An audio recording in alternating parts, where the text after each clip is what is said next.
더불어민주당 당대표 후보 박찬대입니다. 검찰 과거사위법 등 검찰개혁 관련 기자회견을 하도록 하겠습니다. 윤석열 검찰이 자행한 사건 조작의 실체를 밝혀내겠습니다.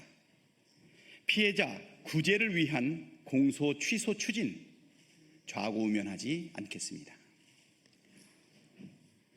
존경하는 국민 여러분, 사랑하는 당원 동지 여러분, 윤석열 정권 아래 정치 검찰에 의한 조작 수사와 무리한 기소는 정의와 민주주의를 파괴한 폭력이었습니다. 피해자는 우리 국민과 민주주의 그 자체였습니다. 이재명 대통령 또한 피해자였습니다. 윤석열 정권의 검찰은 이재명 대통령을 향해 400차례가 넘는 압수수색을 벌였습니다. 그럼에도 불구하고 증거를 찾지 못하자 증거를 왜곡하고 오염된 진술에 의존한 무리한 기소를 감행했습니다. 심지어 대선 기간 중 쪼개기 기소로 일주일에 5번씩 법정에 불러내기도 했습니다. 정치적 활동은 물론 일상생활까지 파괴했습니다. 개인 이재명이 아니라 정적 이재명, 나아가 민주주의에 대한 고의적 학대였습니다. 사냥이었습니다. 이러한 검찰을 개혁하라는 요구는 이미 본물입니다. 거스를 수 없는 국민의 명령입니다. 진정한 검찰 개혁은 과거의 잘못을 바로잡는 것부터 시작해야 합니다. 이를 위해 검찰 과거사위법을 제정하겠습니다. 이 법을 통해 구성될 검찰 과거사위원회의 철저한 조사를 통해 부당한 수사와 기소였음이 밝혀지면 담당 검사에 대한 징계, 탄핵, 수사까지 모든 책임을 법과 원칙에 따라 엄정히 물을 것입니다. 검찰의 사건 조작 같은 국가 폭력 범죄에는 공소시효도 배제하겠습니다. 이를 위해 윤석열이 거부권을 행사했던 반인권 국가폭력 공소시효 폐지법을 다시 통과시키겠습니다. 사건 조작, 검찰권 남용이 확인된 사건은 아예 공소를 취소하게 해서 피해자를 확실하게 구제하겠습니다. 확정된 사건은 재심을 받을 수 있게 하겠습니다. 검찰청 해체는 당연합니다. 해체와는 별개로 과거의 잘못도 바로잡도록 하겠습니다. 이미 기정사실이 된 검찰청 해체가 미래를 바로 세우는 개혁이듯이 과거의 폐악을 단죄하고 피해를 구제하는 개혁도 꼭 필요합니다. 잘못된 공소를 바로잡는 이 단순한 원칙이 왜 이토록 어렵고 더딘 일이어야 합니까? 정치검찰 피해자에 대한 국가의 책임, 이제는 말이 아닌 제도로서 입증하겠습니다. 국정조사와 특검도 주저하지 않겠습니다. 국정조사를 통해 조작과 기획 수사의 실태를 낱낱이 밝히고 필요하다면 특검을 도입해 정치 검찰의 책임을 끝까지 추궁하겠습니다. 검찰 과거사위원회는 이미 박근혜 정권의 검찰을 단죄할 때 가동된 적이 있고 공소 취소는 법이 허용한 정당한 절차여서 법무부가 결단하고 검찰이 저항하지 않으면 당장도 해낼 수 있습니다. 정성호 법무부 장관도 공소 취소를 포함한 정치 검찰 개혁에 적극 나서 주십시오. 박찬대가 하겠습니다. 못할 게 없는 일입니다. 저는 그 길의 한가운데 서겠습니다. 검찰 개혁의 완성과 정의의 실현, 국민과 함께 당원과 함께 반드시 해내겠습니다. 감사합니다. 2025년 7월 24일 더불어민주당 당대표 후보 박찬대.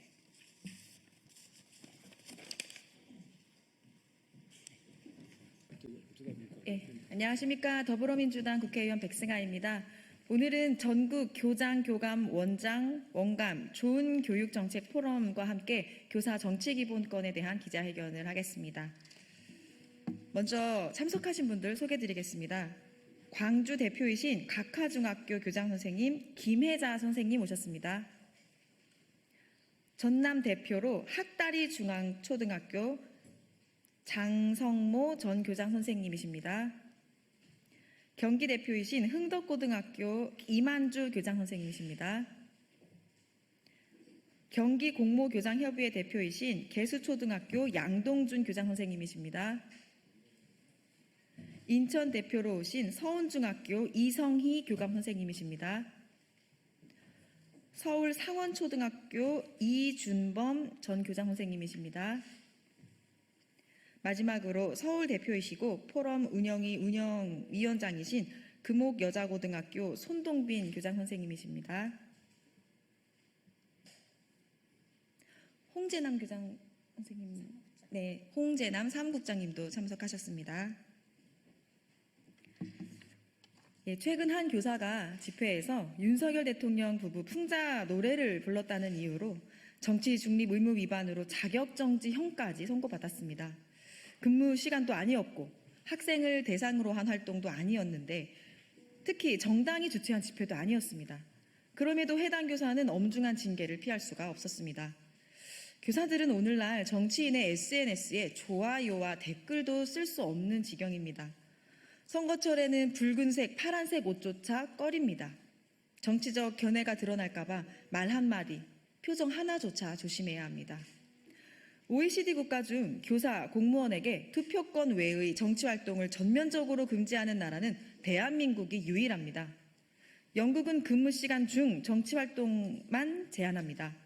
스위스는 표현의 자유의 일환으로 정치활동, 정치적 비판 의견을 제시할 수 있으며 독일은 교실 내에서의 중립성은 엄격히 규율하되 교사의 정치 표현과 활동은 보장합니다. 우리 교사들은 교실 안에서는 교육의 정치적 중립 의무를 다하고 있습니다. 이제 교실 밖에서는 시민으로서의 권리를 보장받아야 합니다. 교사의 정치적 중립과 정치적 기본권은 결코 충돌하는 개념이 아닙니다. 2020년 헌법재판소는 교원의 정치단체 가입을 일률적으로 금지한 법 조항에 대해 위헌 결정을 내렸습니다.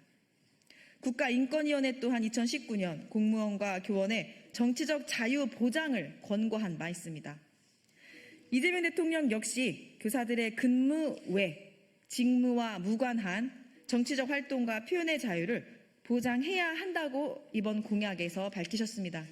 그럼에도 불구하고 교사의 정치적 기본권 보장은 단 한 걸음도 나아가지 못하고 있는 것이 현실입니다. 교사들이 정치 기본권을 박탈당한 이 나라에서 교사는 여전히 교육 정책 결정 과정에서 배제되고 정당한 목소리를 내는 순간 불이익을 각오해야 합니다. 그 결과 지금 교육 정책은 뭔가 교육 현장의 의견이 배제되었기 때문에 기형적인 정책이 펼쳐지고 있는 경우가 허다합니다. 이제는 바뀌어야 합니다. 저는 작년 7월 교원 정치기본권 보장을 위한 7개 법안을 대표 발의하였습니다. 정치적, 파당적 또는 개인적 편견을 전파하는 것을 금지하는 것을 전제로 초중등교원 정당 가입을 허용, 정치운동 허용, 후원 기탁금 허용, 교원의 출마 휴직을 가능하게 하는 내용들을 모두 담았습니다. 교사가 정치에 참여할 수 있어야 교육 현장의 교육 정책에 목소리를 낼 수 있어야 학교가 바로 설 수 있습니다. 공교육이 살아나고 아이들이 민주주의를 체험할 수 있습니다. 교사의 정치기본권 회복이 교권 회복의 출발점이자 한국 민주주의의 완성이라는 점을 말씀드립니다. 60년 동안 침묵을 강요받아온 우리 교사들에게 헌법이 보장한 당연한 권리를 이제는 돌려드릴 때가 되었습니다. 오늘 기자회견에 함께해 주신 모든 분들을 비롯해서 교원의 정치기본권 회복을 염원하시는 모든 교육 주체들과 연대해서 제가 발의한 교원의 정치기본권 보장 법안 조속히 통과시키고 교사들이 정치기본권 회복을 위해 끝까지 함께 싸우겠습니다. 그러면 선생님들의 모두 발언 듣도록 하겠습니다.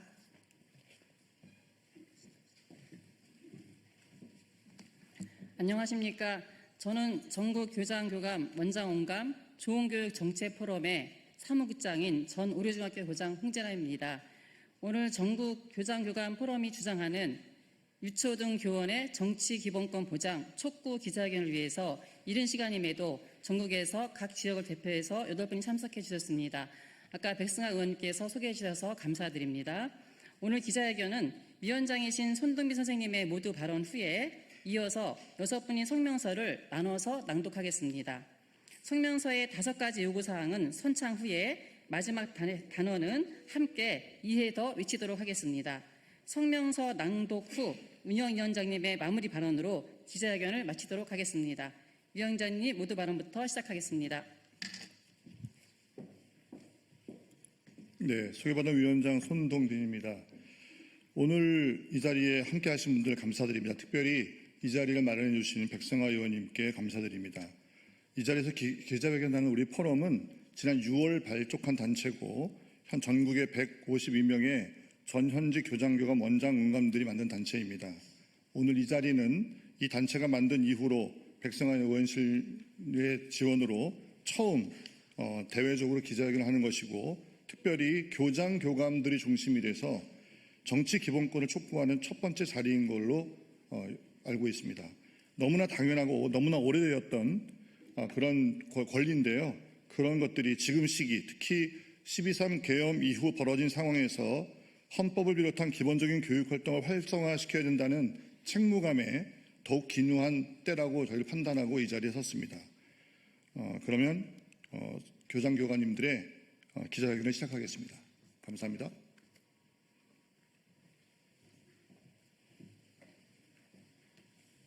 성명서 낭독을 시작하겠습니다. 유초 중등 교원의 정치 기본권 보장을 촉구하는 전국 교장, 교감, 원장, 원감 좋은 교육 정책 포럼 성명서. 유초등 중등 교원의 정치 기본권 보장은 민주적인 학교 교육의 초석입니다. 존경하는 국민 여러분, 그리고 사랑하는 교육 공동체 여러분, 전국 교장, 교감, 원장, 원감 좋은 교육 정책 포럼 구성원은 학교 현장의 운영 책임자이자 교육 정책의 실질적인 구현자입니다. 학생들이 미래 세대의 주역인 학생들이 진정한 민주 시민 의식을 갖춘 건강한 사회 구성원으로 성장할 수 있는 교육을 만드는 일에 깊은 책임감을 느끼고 있습니다. 지난 6월 출범식에서 회원 대상 설문인 학교를 가장 어렵게 만드는 교육 정책이나 제도에 대해 교원의 정치 기본권 부재라는 응답이 4위로 높게 조사되었습니다. 저희 교장, 교감, 원장, 원감은 교원의 정치 기본권의 필요성에 대해 다음과 같이 주장합니다. 첫째, 교원의 정치 기본권은 우리나라 교육의 필수적인 전제 조건입니다. 교육기본법 제2조에서 교육은 민주 시민으로서 필요한 자질을 갖추게 함으로써 인간다운 삶을 영위하게 하고 민주국가의 발전과 인류 공영의 이상을 실현하는 데 이바지함을 목적으로 한다고 제시되어 있습니다. 학교 교육과정의 총괄 운영자로서 학생들이 민주 시민으로 성장하는 교육을 지원하는 데 어려움이 많습니다. 학교는 정치적 무균실이 아닙니다. 학생들은 이미 다양한 정치적 이해관계를 알고 있는 상태로 교실에 들어오며 현재 16세 이상의 학생들은 정당에 가입할 수 있고 18세 이상의 학생들은 참정권을 가지고 있습니다. 학교 교육의 총괄 책임자로서 교원의 정치적 기본권 보장은 다양한 관점과 비판적 사고를 허용하는 열린 교육 환경을 조성하는 데 크게 기여할 것이라 확신합니다. 둘째, 교원의 정치 기본권은 학교 교육 현장의 활력과 자율성을 증진시킬 것입니다. 교원들이 사회 구성원으로서 적극적으로 정치에 참여하며 목소리를 낼 때 학교 교육에도 긍정적인 영향을 미칩니다. 교육 전문가인 교원이 교육 정책의 순조의 객체가 아닌 교육 제도를 실행하는 능동적 주체로서 교육 정책 교육 단계부터 활발하게 참여하여 정책 결정 과정에 교육 현장의 목소리를 더 적극적으로 반영할 때 교육 정책의 질을 향상시킬 것입니다. 더불어 교원들이 다양한 정치 문제에 대한 폭넓은 이해와 관심을 가질 때 교육활동은 더 풍부해지고 학생들에게 안목과 삶이 연계된 살아있는 지식을 전달할 수 있습니다. 이는 궁극적으로 교원의 전문성 신장과 교육의 질 향상으로 이어질 것입니다. 셋째, 교원의 정치 기본권은 헌법이 보장하는 기본권입니다. 우리 헌법은 모든 국민에게 양심의 자유, 표현의 자유, 집회, 결사의 자유를 비롯한 정치적 기본권을 부여하고 있습니다. 교원 또한 대한민국 국민으로서 가져야 할 기본권이 당연히 부여되어야 합니다. 교원이라는 직업적 특수성을 이유로 정치적 금치산자로 살도록 강제하면서 근무시간 이외의 생활까지 헌법이 보장하는 기본권을 제약하는 것은 헌법 정신에 위배되며 과도하게 시민권을 침해하는 것입니다. 일각에서는 교원의 정치활동이 교육의 중립성을 훼손하고 학생들에게 특정 이념을 주입할 수 있다는 우려를 제기합니다. 그러나 교원 개인이 종교 자유를 누리면서도 동시에 교실에서 종교적 신념을 학생들에게 주입하지 않듯이 교원의 정치적 기본권 또한 마찬가지입니다. 교실에서 교육활동에서는 철저하게 정치적 중립을 지켜야 합니다. 이것은 우리 법률에서도 요청하는 바로서 파당적이어서는 안 된다는 것이고 그것을 지켜야 하는 것은 두말할 여지 없습니다. 이것은 우리의 교육적 책무입니다. 이것은 교원의 시민적 권리와는 별개의 영역입니다.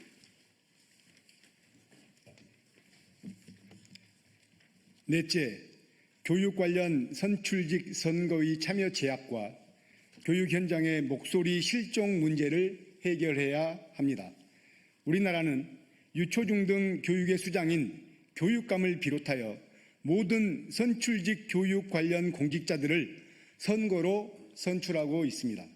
그러나 아이러니하게도 교원은 어떠한 선출직 교육 관련 선거에도 출마할 수 없으며 심지어 선거 과정에서 정책 개발이나 논의에 참여하거나 교육 선출직 후보와 자유롭게 만나는 것조차 어렵습니다.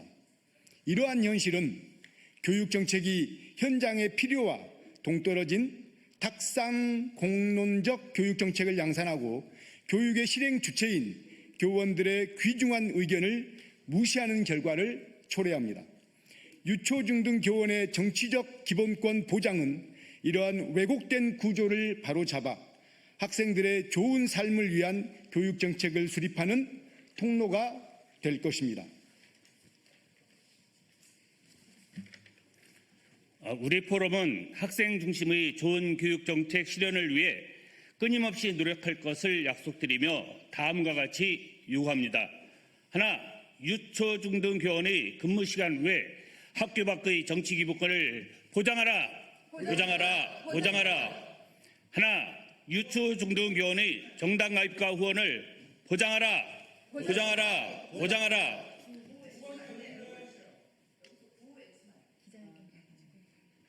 네, 알겠습니다. 하나, 모든 선거에서 유초중등 교원의 피선거권을 보장하라. 하나, 이재명 정부는 교원 정치기본권 보장을 국정계획의 국정과제로 선정하고 공표하라. 하나, 이재명 정부와 국회는 조속히 관련 법안을 법제화하여 시행하라.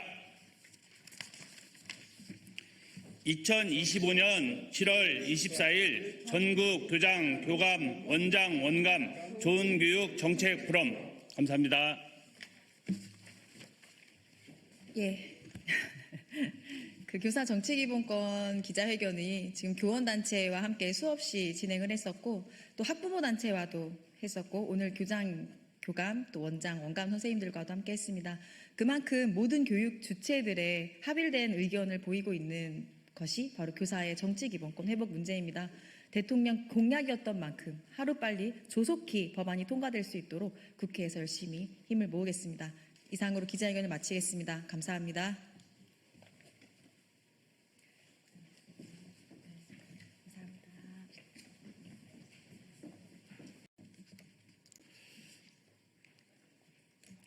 사회민주당 대표 국회의원 한창민입니다. 오늘 기자회견은 근로기준법 일부 개정 법률안을 발의하는 기자회견입니다. 이 법은 간접고용 노동자의 고용승계 보장과 법의 공백으로 인해 대법원 판례에 의존한 현실을 바꾸기 위해서 도급계약 변경 시 기존 사업체 근로자의 고용 권리가 새로운 사업체에 승계된다는 조항을 담은 법안입니다. 이번 기자회견을 함께 준비한 단체들을 소개하도록 하겠습니다. 이번 기자회견은 노동인권 실현을 위한 노무사 모임 입법연구분과 민주노총 민주일반연맹 공공연대 노동조합 서울본부 서대문 지부, 민주노총 전국 민주일반노동조합 부산지부 지자체 공기업지부 태종대 지회, 그리고 민주노총 민주일반연맹 평택안성지역 노동조합, 그리고 사단법인 한국수어통역사협회가 함께하게 됩니다. 오늘 함께해 주신 분들을 소개시켜 드리도록 하겠습니다. 노동인권 실현을 위한 노무사 모임 입법연구분과 분과장이신 하은성 노무사님 참석해 주셨습니다. 공교연대 노동조합 오연규 정책국장님, 서울본부 강광철 사무국장님, 서울본부 주민중 운영위원님 참석해 주셨습니다. 전국 민주일반노동조합 부산본부 지자체 공기업지부 태종대지회 조합원이신 김은정 지부장님 함께해 주셨습니다. 그리고 마지막으로 사단법인 한국수어통역사협회 박정문 회장님 참석해 주셨습니다. 오늘 기자회견문 낭독을 앞서서 사실 현장의 목소리를 듣는 게 매우 중요합니다. 그래서 현장에서 함께해 주신 분들의 발언을 듣도록 하겠습니다. 먼저 하은성 노동인권 실현을 위한 노무사 모임의 노무사님께서 말씀해 주시겠습니다. 네, 노동인권 실현을 위한 노무사 모임 입법연구분과에서 활동하고 있는 하은성 노무사라고 합니다. 이른바 LG 트윈타워 집단해고 방지법이라고 불리는 사업 이전에서의 근로자 보호 등에 관한 법률안이 발의된 지도 벌써 4년이 지났습니다. 21대 국회에 이어 22대 국회에서도 발의되었으나 환노위에서 본격적인 논의는 되고 있지 않습니다. 오늘 고용승계 의무화를 위한 근로기준법 일부 개정 법률안 법안 발의 기자회견이 더욱 중요한 이유입니다. 오늘 이 자리에는 가까운 곳으로는 국회 수어통역 노동자부터 가장 멀리서는 부산 태종대 노동자까지 전국 각지의 노동자들이 용역업체 변경 시 고용승계 의무를 근로기준법에 명시하기 위해 모였습니다. 요구는 단 하나입니다. 단지 내가 일하던 그곳에서 계속해서 일할 수 있는 권리, 그것을 보장해달라는 것입니다. 간접고용 제도 하에 용역업체가 바뀌었다는 이유로 직장을 잃고 한순간에 내쫓기는 것을 막아달라는 것입니다. 근로기준법 제23조 제1항은 사용자의 해고에 정당한 이유를 요구하고 있습니다. 정당한 이유 없이는 해고할 수 없다. 이 당연한 명제가 그동안 간접고용 노동자들에게는 제대로 적용되지 않았습니다. 그래서 온갖 갑질을 참아야 했고 현장 소장의 눈밖에 나지 않기 위해 부당함을 감수해야 했습니다. 용역업체 교체 시기가 오면 현장 소장이 살생부를 쓰는 것, 권력을 휘두른다는 것, 간접고용 노동자라면 다 알고 있는 사실입니다. 이러한 환경을 바꾸기 위해 노동조합에 가입하면 노조원만 골라서 고용승계 명단에서 배제해버리는데 누가 감히 문제제기를 할 수 있겠습니까? 헌법상 권리인 노동삼권도 무시하는데 함께 싸울 노조도 없는 미조직 노동자들의 심정은 오죽하겠습니까? 이제는 입법을 해야 합니다. 2011년에 홍익대 청소노동자 집단해고에서부터 10년이 지난 2021년 LG 트윈타워 집단해고 사건, 그리고 이후 4년이 지난 지금에도 전국의 수많은 노동자들이 입법의 공백으로 인해 눈물을 쏟으며 거리로 나오고 있습니다. 하물며 용역업체 변경으로 해고당했지만 오늘 이 자리에 나오지 못한 수많은 노동자들이 없겠습니까? 이 처참한 현실을 바꾸기 위해서는 하루빨리 법안을 통과시켜야 합니다. 원청업체가 동일 업무 용역업체를 변경할 경우에 간접고용 노동자들의 고용승계를 의무화하도록 하는 것은 이재명 대통령의 공약이기도 합니다. 지금 이 순간에도 계약 만료일이 다가올 때마다 마음을 졸이는 노동자들이 있습니다. 22대 국회 그리고 국회 환경노동위원회는 반드시 이 법안을 우선적으로 논의해야 합니다. 그것이 민생이고 그것이 국민주권 정부로서 약속을 지키는 새 출발이라고 할 것입니다. 감사합니다. 네, 말씀 감사합니다. 멀리 부산에서 오셨습니다. 다음은 김은정 전국 민주일반노동조합 부산본부의 지자체 공기업 태종대지회 지부장님 말씀을 듣도록 하겠습니다.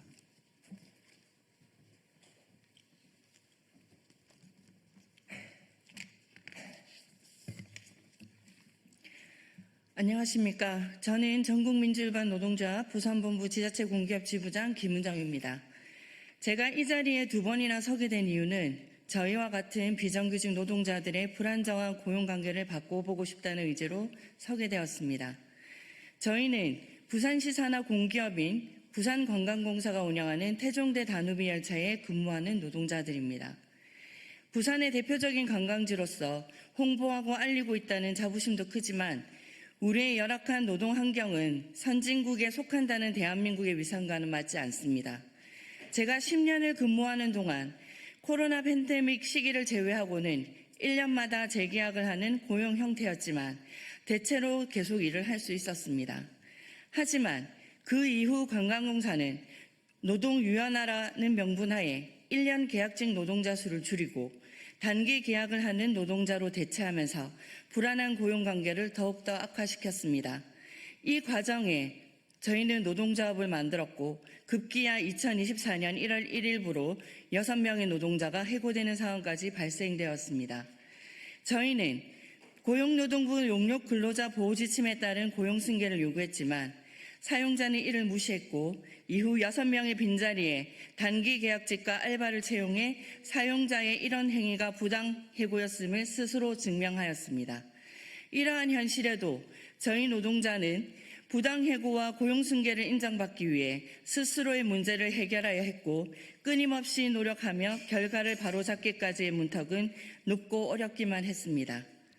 지방노동위원회의 기각 결정으로 절망적인 상황이었지만 우리는 하나로 똘똘 뭉치게 된 구심점이 되어주었고 중앙노동위원회에서 어렵게 얻은 부당 해고와 고용승계의 인정으로 해고자 전원이 복직할 수 있었습니다. 사용자의 불복으로 행정소송까지 진행되었지만 6월 27일 사용자의 소송 제기에 기각 판정을 내리고 7월 14일까지 항소 신청이 없어 최종 판정을 확정지었습니다. 열악한 환경 속에서도 우리 노동자가 이길 수 있었던 것은 고용승계 거절에 대한 합리적인 이유가 없었다라는 점과 공공기관에서 일하는 비정규직 노동자를 보호하기 위해 작성하는 근로조건 이행합약서를 의무적으로 작성 제출하고서도 지키지 않았다는 점이 제일 클 것입니다. 이에 태종대의 문제는 일단락되었습니다. 하지만 아직 수많은 비정규직 노동자는 처우 개선 및 고용승계를 부정당하고 있는 현실에서 현재 진행 중인 부산 글로벌 빌리지의 부당해고 문제는 더욱 심각할 수밖에 없습니다. 고용승계와 부당해고를 인정받았음에도 전원 복귀가 아닌 부분 복직과 2명은 중앙노동위원회에 재심 신청을 한 글로벌 빌리지의 행태는 공공기관으로서의 모범을 보이고 책임감 있는 모습을 기대하기 어렵다고 판단되며 이러한 일이 반복적으로 발생하지 않기 위해서는 하루빨리 고용승계에 대한 법제화가 시급하다고 볼 것입니다. 어느 누구도 일을 하면서 차별받지 않고 안전한 일터에서 오랫동안 안정적으로 일할 수 있는 노동 환경이야말로 우리 다음 세대에 물려줄 자산이 되었으면 합니다. 감사합니다.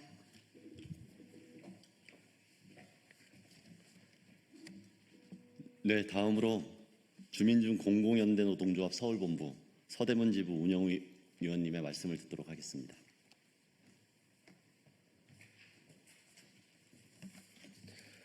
안녕하십니까. 공공연대 노동조합 서울본부 서대문 지부 운영위원 주민중입니다. 저는 오늘 간접고용노동자 고용승계 의무화를 위한 근로기준법 일부 개정 법률안 발의를 진심으로 환영하며 현장에서 땀 흘려 일하는 한 노동자의 간절한 목소리를 전하고자 이 자리에 섰습니다. 저와 같은 간접고용노동자는 도구 업체가 바뀌거나 계약이 변경될 때마다 내일이 없는 불안 속에서 하루하루를 견디고 있습니다.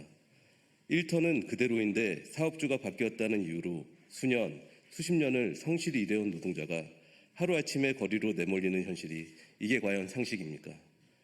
한 사업장에서 고객의 안전, 청결, 그리고 일상의 소중함을 책임지는 수많은 시설 관리 노동자들이 있습니다. 이들은 이곳에서 정말 열심히 묵묵히 땀 흘려 일하며 현장을 지키고 가꿉니다. 하지만 이런 노동자들이 사업주가 바뀔 때마다 계속 일할 수 있을지 불안에 떨어야만 했습니다. 저희 서대문 세무서 시설관리 용역 노동자들의 캔코 자회사 전환 과정에서도 초반에는 캔코 용역에서 자회사 전환 시 기존 현장 노동자만을 우선으로 하는 채용은 안 된다며 중반에는 현재 노동자로 제한 공고를 내대 3명을 줄이겠다는 등 우리 모두를 불안에 떨게 했습니다. 이에 저희 노동자들은 극심한 불안과 불안정 속에서도 현장을 돌보고 철저히 관리하는 것과 함께 고용 안정을 위해 싸웠습니다. 비가 내리는 날 양재역 캔코타워 앞에서 기자회견에서도 우리는 빗속을 뚫고 투정했으며 또 서대문 세무서 앞 땡볕 아래서 1인 시위까지 온몸으로 우리 권리를 외쳤습니다. 그 과정에서 사회민주당 한창민 의원실을 비롯해 신장식 조국혁신당 의원실, 김현정 더불어민주당 의원실에서 함께 목소리를 내주시고 연대해 주신 덕분에 노동자들의 정당한 요구를 캔코 측에서 수용하는 결단을 내려주셨습니다. 마침내 노동자들의 요구가 반영된 전원 고용승계라는 소중한 결과를 만들 수 있었습니다. 그러나 지금까지 우리의 법은 우리의 노동과 우리의 삶의 용역이라는 이름을 쉽게 잘라내고 대체 가능한 부품처럼 취급해도 강력히 제한을 가할 수 없었습니다. 이제는 법이 바뀌어야 할 때입니다. 도급계약이 바뀌더라도 일하던 사람이 계속 일할 수 있도록 고용승계가 의무가 되는 사회, 그것이 바로 상식이라고 생각합니다. 저희는 더 이상 내일 당장 잘릴 수 있다라는 불안에 떨고 싶지 않습니다. 노동이 존중받는 사회, 정당한 권리가 보장되는 현장을 국회와 사회가 함께 만들어주셨으면 좋겠습니다. 국회가, 이 사회가 오늘 이 순간 간접 고용 노동자의 편에 서주십시오. 다시 한번 서대문 세무서 노동자들을 위해 함께해 주신 의원님들과 보좌관님들께 진심으로 감사의 말씀을 전합니다. 감사합니다.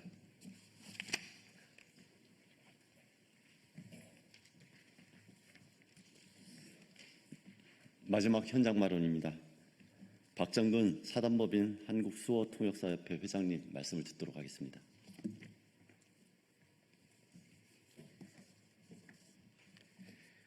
네, 존경하는 언론인 여러분, 그리고 이 자리에 함께해 주신 모든 분들께 진심을 감사드립니다. 저는 사단법인 한국수어통역사협회 회장 박정근입니다.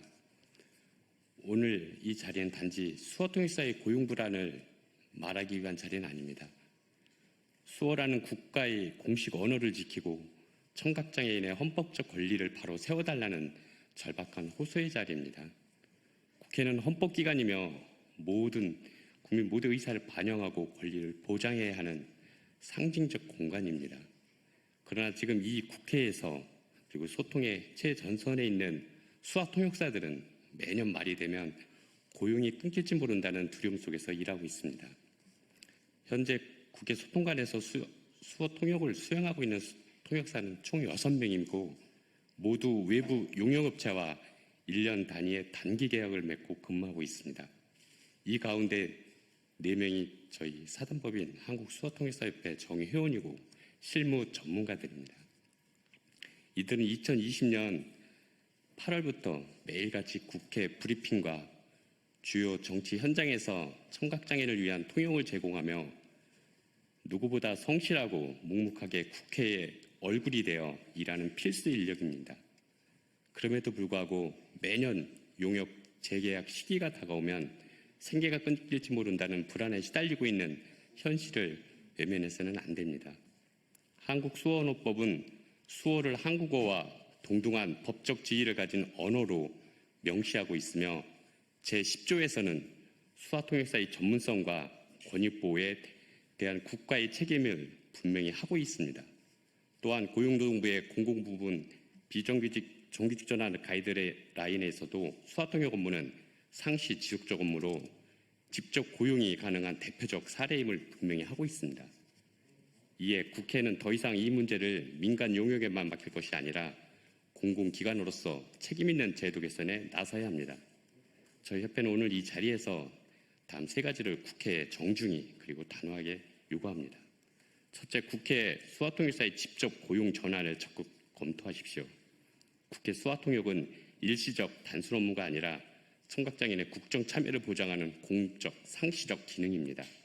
둘째, 직고용이 어려운 경우 장기 계약 등 고용 안정 방안을 마련하십시오. 최소 2, 3년 단위의 계약 체결, 성과 기준 명확화, 평가제 도입 등 제도의 도입이 필요합니다. 셋째, 국회 차원의 입법 추진이 필요합니다. 최소한의 조치로서 수화통역 업무에 대한 계약 승계 의무를 부과하고 궁극적으로 공공기관의 직접 고용을 명시하는 제도적 장치 마련이 시급합니다. 국회는 국민 모두를 위한 기관입니다.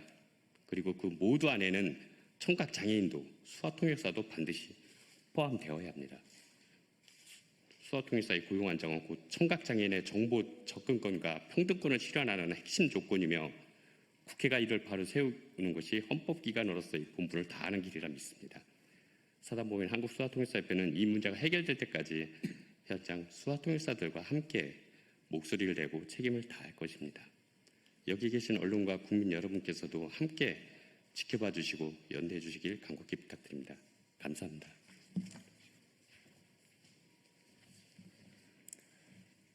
네, 지금까지 현장의 목소리를 들었습니다. 우리 국민들도 매번 기사가 되는 것을 알고 있을 겁니다. 연말이 되면은 카톡 해고, 문자 해고라는 말씀 많이 들었을 것입니다. 그만큼 현장에서 일하는 많은 간접 고용 노동자들이 해마다 6개월별로, 1년별로 이런 어려움을 겪고 있습니다. 이제는 그런 것들을 끊어내고 모든 분들이 정당하게 일하고 안정되게 고용 승계를 할 수 있는 그런 법안이 필요합니다. 마지막으로 관련해서 기자회견문을 낭독하도록 하겠습니다. 함께 공동 발의해 주신 분들을 대표해서 제가 기자회견문을 낭독하겠습니다. 안녕하십니까. 사회민주당 한창민 의원입니다. 지난 6월 말 서대문 세무서의 하청 노동자들이 의원실을 찾았습니다. 한국자산관리공사가 업무를 위탁한 민간업체 소속 노동자들이었는데 7월 31일에 계약이 종료되면은 자산관리공사 자회사 소속으로 전환될 예정이라고 했습니다. 이분들은 현재 함께 일하는 15명 모두가 새로운 회사의 정규직이 되기를 바랐습니다. 지난 한 달간 자산관리공사와 자회사 관계자들에게 노동자들의 요구가 지극히 소박하고 정당한 것이라고 설명하고 좋은 해법을 찾아달라고 설득했습니다. 고용승계는 새로 취임한 대통령의 고경에도 포함되어 있다고 말씀드렸습니다. 조국혁 신당 신장식 의원실 그리고 더불어민주당의 김현정 의원실도 적극적으로 함께해 주셨습니다. 그리고 그제 7월 22일 15인의 전원이 자산관리공사의 자회사 정규직으로 전환되었습니다. 기쁜 소식입니다.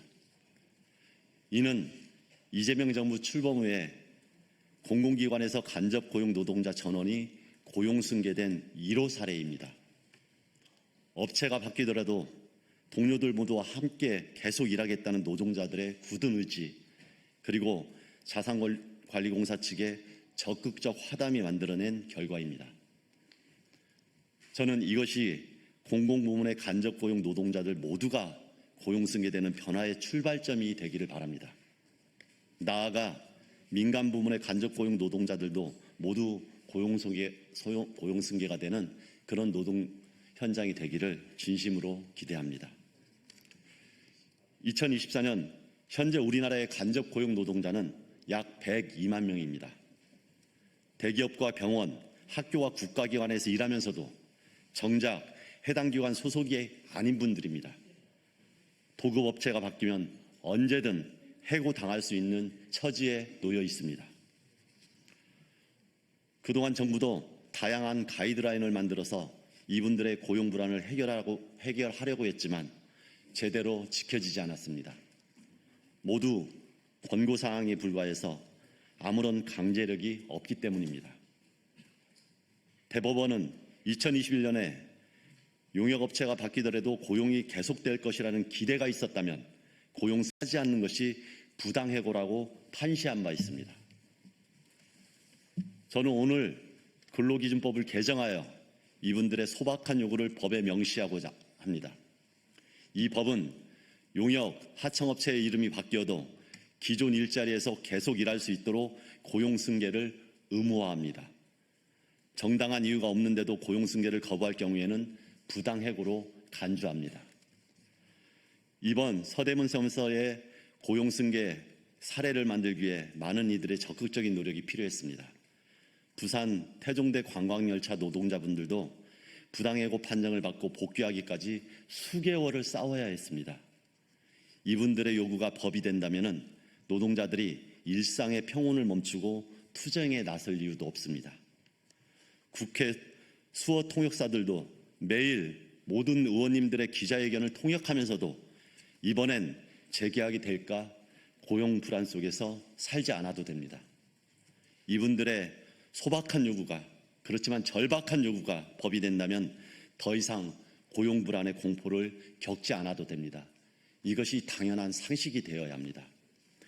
이분들의 소박하고 정당한 요구가 법이 될 수 있도록 많은 의원님들이 관심 가져주시고 함께해 주십시오. 새로운 정부가 구성되고 있는 지금 용역 하청 노동자들도 새로운 일상을 누릴 수 있도록 만들면 좋겠습니다. 기자분들도 너무나 당연한 이런 일들이 현실이 될 수 있도록 많은 관심 부탁드립니다. 감사합니다. 이것으로 오늘 현장의 목소리와 기자회견문을 낭독하는 것을 마치도록 하겠습니다. 이 이후에 간접고용 노동자들의 고용승계가 우리의 일상이 될 수 있도록 함께 만들어가기만 좋겠습니다. 이상으로 기자회견 마치겠습니다. 고맙습니다.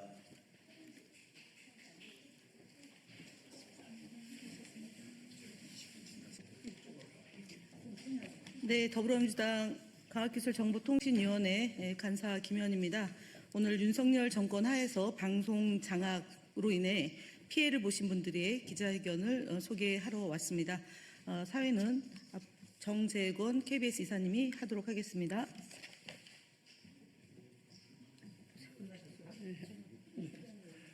반갑습니다. KBS 이사 정재권입니다. 오늘 기자회견은 크게 세 부분으로 이루어지게 될 것 같습니다. 먼저 저희들이 오늘 준비한 회견문을 세 방송, 공영방송 이사장님과 이사분들이 나눠서 낭독하시고요. 두 번째 파트는 아마 여러분이 많이 궁금해하시는 이번에 대통령실에서 상고 그리고 항소가 취하된 남영진 전 KBS 이사장님 그리고 김희철 전 KBS 사장께서 본인의 소회와 하고 싶은 말씀들을 해주시게 될 것 같습니다. 그리고 마지막으로 기자분들이 궁금해하시는 일문일답을 시간이 허용되면 이곳에서 아니면 바깥에 마련된 회견장에서 일문일답을 받도록 하겠습니다. 이 자리를 마련해 주신 김현 의원님 그리고 김현 의원님의 보좌진 여러분께 깊이 감사드립니다. 그러면 먼저 회견문 낭독으로 바로 들어가겠습니다. 이 자리에 계신 분들을 굳이 소개하지 않더라도 대부분 아실 거로 생각돼서 일단 소개는 생략하겠습니다. 필요하시면 바깥에서 문의해 주시면 될 것 같고요. 먼저 새 공영방송의 이사장님 그리고 이사님께서 회견문을 낭독해 주시겠습니다. 회견문 낭독은 권태선 MBC 방송문화진흥회 이사장님 그리고 유시춘 EBS 이사장님 그리고 KBS의 유일영 이사님께서 해주시겠습니다. 예, 안녕하세요. 방송문화진흥회 이사장 권태선입니다.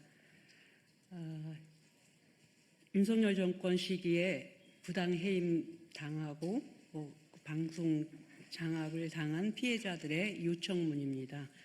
저희는 윤석열 정권 시기 대통령 또는 방송통신위원장의 일방적 결정에 의해 부당하게 해임되거나 면직, 해촉 된 분들이고 제가 말을 버벅거리고 있네요. 방송통신위원장의 일방적 결정에 의해 부당하게 해임되었거나 방송통신위원회, 방송통신심의위원회 그리고 KBS, MBC, EBS 등 공영방송 3사를 중심으로 자행된 정권의 조직적 방송 장악 시도에 맞서 싸워온 당사자들입니다. 당시 방송 관계자들에 대한 해임 조처는 군사장 작전을 방불케 할 정도로 전격적이고 폭력적으로 이루어졌습니다. 또한 해임 사유는 구체적 사실이나 명확한 증거 없이 왜곡되거나 자의적으로 해석된 것에 불과했으며 이는 감사원, 국민권익위원회, 검찰, 경찰 등 모든 권력기관을 총동원한 정권 차원의 조직적인 조처로 이루어진 것이었습니다. 이는 공영방송 이사진을 정권의 우호적인 인물로 교체하여 방송을 장악하려는 노골적인 정치적인 목적에서 비롯된 것이었습니다. 제가 좀 띄어서 읽겠습니다. 우리는 이러한 시대착오적 포박에 맞서 침묵하지 않았고 그 시절 언론 탄압을 온몸으로 견디며 민주주의와 공영방송을 지켜내기 위해 할 수 있는 모든 노력을 다하였습니다. 해임 조처와 방송 장악 시도에 맞서 방송의 독립성과 공영성을 지켜내기 위해 법적 대응에도 나설 수밖에 없었습니다. 저희들이 제기한 해임 처분 취소 소송을 비롯한 각종 행정소송과 헌법소원, 각종 민사 형사 절차에 이르기까지 지금도 관련된 법적 분쟁이 이어지고 있으며 일부 사건에서는 법원이 이미 해임의 부당성을 인정하고 우리 손을 들어주는 판결을 계속 내리고 있습니다.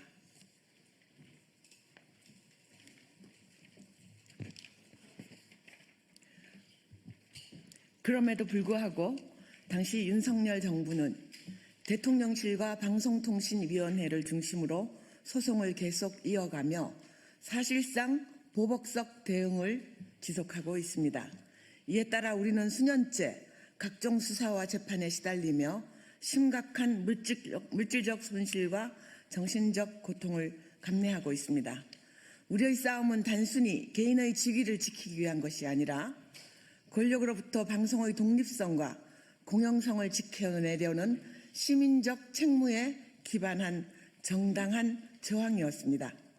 이러한 투쟁은 언론의 독립과 자유를 회복하려는 노력으로 국민의 폭넓은 공감과 지지를 받아왔으며 윤석열 정부가 시도한 방송 장악의 실체를 사회적으로 고발하고 저지하는 데 결정적 역할을 하였습니다.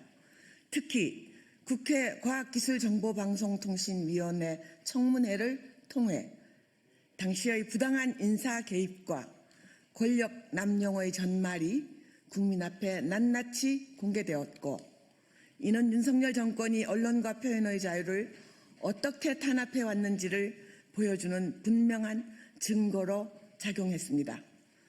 우리들의 이러한 저항은 결과적으로 윤석열 정부를 정치적 도덕적 궁지로 몰아넣는 데 기여했으며 오늘날 계엄과 내란을 이겨내고 새로운 주권 정부의 출범을 이끌어낸 중요한 흐름 중 하나였습니다. 다행히 이재명 정부 출범 이후 대통령실은 남영진 KBS 이사장의 해임 처분 무효 소송과 김희진 방송통신심의위원의 해촉 무효 소송에 대해 각각 상고와 항소를 포기하였으며 KBS 김희철 사장의 해임 처분 취소 소송에 대해서도 항소를 취하하였습니다.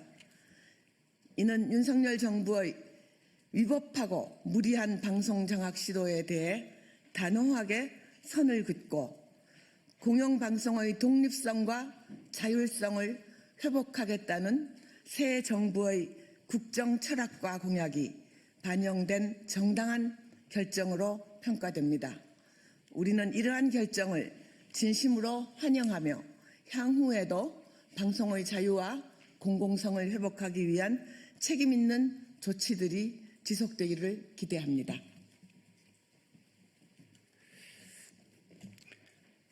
이에 우리는 이재명 정부의 다음과 같은 5가지 조치를 요청합니다. 1. 이미 1심 판결에서 해임의 부당성이 인정된 사건에 대해서는 정부가 항소나 상고와 같은 불필요한 법적 대응을 중단하고 부당한 권한 남용을 바로잡기 위한 조치를 취해 주실 것을 요청드립니다. 2. 아직 1심 판결이 내려지지 않은 사건에 대해서는 당초 해임 처분 자체가 위법한 조치였던 만큼 관련 처분을 철회함으로써 소송이 종결될 수 있도록 적극적인 결단을 내려주시기 바랍니다. 아울러 2024년 8월 제기된 방송문화진흥회 및 KBS 신임 이사 임명처분 무효 확인 소송 등 현재 진행 중인 관련 소송들에 대해서도 동일한 법적, 정책적 기준에 따라 일관성 있는 조치를 취해 주시기를 바랍니다. 3. 나아가 형사소송으로 인해 장기간 고통받고 있는 언론인들과 방송 관계자들의 재판이 조속히 종결될 수 있도록 공소 취하를 포함한 모든 가능한 행정적, 법률적 수단을 적극 검토해 주시고 행정소송과 관련해서도 해당 위법 행위에 대한 철회 또는 취소 조치를 진지하게 고려해 주시기를 강력히 촉구합니다. 4.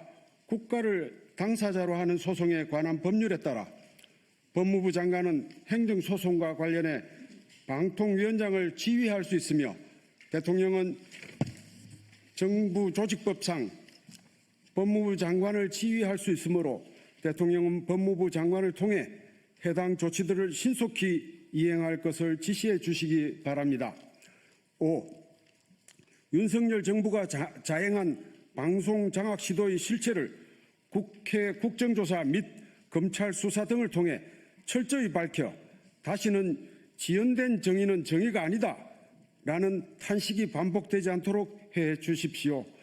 YTN 매각 승인 의혹, KBS 사장 선임 개입 의혹 등 불법적 방송 장악 행위 전반에 대해 지시한 자와 실행한 자들의 법적, 도덕적 책임을 물어야 합니다.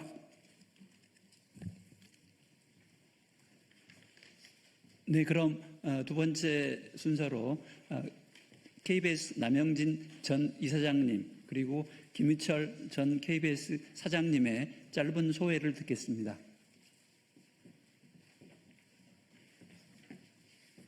예, 제가 해임 해임되고 나서 딱 한 2년 됐습니다. 7월 8월에 했으니까. 근데 하여튼 기적적으로 정권이 교체돼서 다시 밖으로 나와 있어요. 지난 2년간 제 자신이 좀 강하다고 생각했는데 영 힘이 없고 이게 도대체 무슨 맛도 별로 없는 것 같고 왜 이런 나라가 됐나, 왜 이런 개인적으로 왜 이런 걸 당해야 되나 하는 분노가 계속 있었습니다. 근데 하여튼 그동안 많은 그래도 이렇게 생각해 보면 많은 도움을 줬던 우리 동료 MBC, 그다음에 같이 싸웠던 EBS, 그다음에 기자협회부, 미디어오늘, 미디어스 또 항상 저희들이 올바른 길을 갈 수 있도록 도와주고 했기 때문에 그런 팀들하고 뉴스타파, 민들 지금의 민들대 같이 해온 거다라는 생각을 하고 아마 일단 방송, 그다음에 언론의 승리고 더 나아가서 국민의 승리다. 그래서 나라가 온전한 나라로 지금 가고 있다. 그런 생각을 합니다.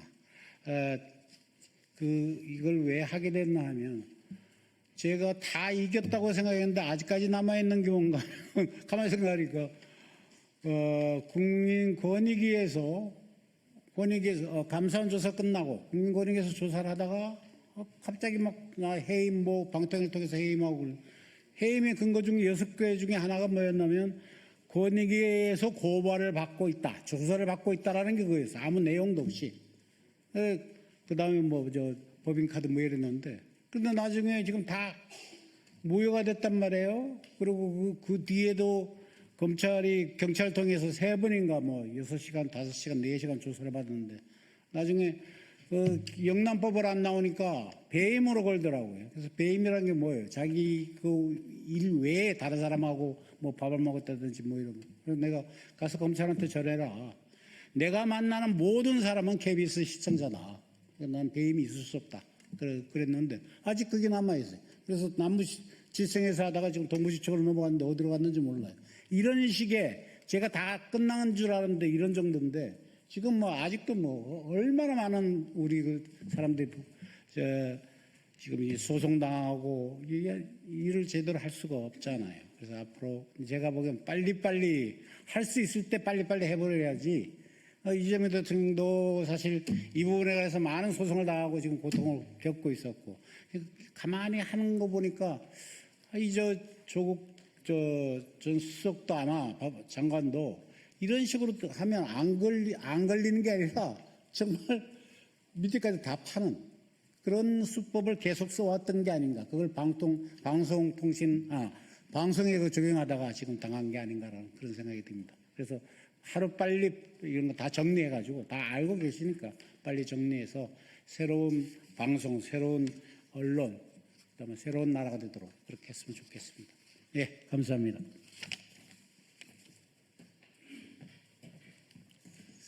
안녕하십니까. KBS 전 사장 김의철입니다.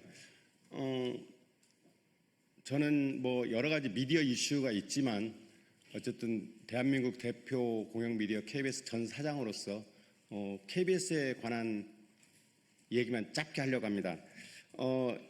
2년 가까이 된 2023년 9월 12일 제가 이제 불법으로 해임된 이후에 KBS에서 무슨 일이 있었는지는 너무도 기자 여러분이나 국민 여러분들 너무 잘 알 것입니다. 제대로 역할을 못하면서 저는 개인적으로 그런 확신을 가지고 있어요. 민주주의의 위기는 공영방송 위기부터 시작된다, 이런 생각을 가지고 있어요. 항상 그래서 KBS가 바로 서서 제대로 역할을 하면 민주주의는 위기 오지 않는다, 이런 생각을 가지고 있습니다. 그래서 대한민국 대표 공영방송 KBS가 그동안 국민들의 신뢰를 많이 잃었고 여러 가지 OTT 범람, 유튜브의 범람 속에서 영향력도 상당히 감소한 게 현실이지만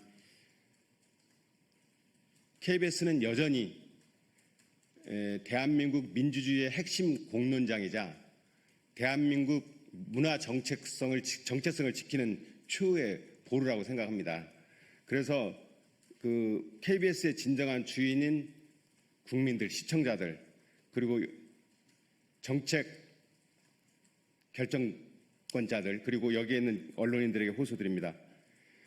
이번 기회에 KBS가 누구도 넘볼 수 없는 지속 가능한 공영방송 KBS가 될 수 있도록 명확한 역할 규정하고 서비스 범위 규정하고 재원은 어떻게 마련할 것인가를 정확히 마련해서 다시는 KBS가 정치적 영향력이나 상업적 간섭에서 배제돼서 진정한 공영방송으로 거듭날 수 있도록 국민 여러분, 언론인 여러분, 정책 위반자 여러분께 다시 한번 호소드립니다. 감사합니다.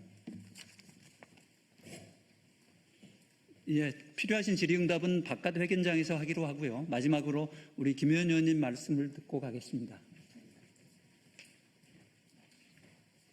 네, 국정기획위원이기도 합니다. 그래서 오늘 여기서 나온 내용들이 국정기획위원회 보고하고 이재명 정부에서 공영방송을 정상화시키고 언론 자유를 탄압하는 각종의 제도적 문제점들을 바로잡기 위해서 과학기술정보통신위원회 위원들과 함께 노력하겠다는 말씀 드리겠습니다. 고생 많으셨습니다. 이상으로 기자회견 마치겠습니다.